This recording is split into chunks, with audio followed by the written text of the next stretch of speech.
నిజంగా చెప్తున్నాను, జీవితంలో మీరు డబ్బు సంపాదించడమే మీ ప్రధాన ధ్యేయం అయితే, నువ్వు వెస్టేలో డబ్బు సంపాదించడం చేత కాకపోతే బాగా అర్థం చేసుకోండి.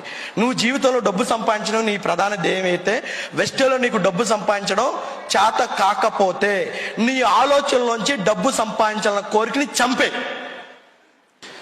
నువ్వు నేను వెస్టేజ్ చేయకుండా బయటికి వెళ్ళి కోట్లు పెట్టుబడి పెట్టి డబ్బు సంపాదిస్తా, లేదు ఇంకోటి చేసి డబ్బు సంపాదిస్తా, వ్యాపారం చేసి డబ్బు సంపాదిస్తా, బాగా చదువుకుంటూ డబ్బు సంపాదిస్తా, ఇలాంటి మాటలు మాట్లాడి డబ్బు సంపాదించాలనుకుంటే అది నీ పిచ్చితనం మాత్రమే.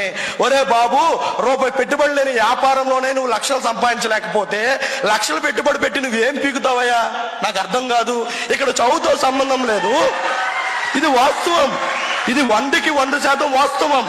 నువ్వు ఇక్కడ డబ్బుతో సంబంధం లేదు, పెట్టుబడితో సంబంధం లేదు, ఏరియాతో సంబంధం లేదు, వయసుతో సంబంధం లేదు.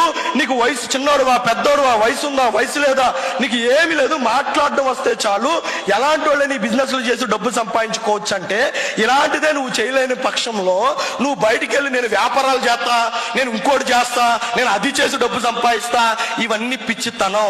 మిత్రులారా, మనలాంటి మిడిల్ క్లాస్ వాళ్ళకి, మనలాంటి పేదవాళ్ళకి వెస్టేజ్ అనే ఒక గొప్ప వరం.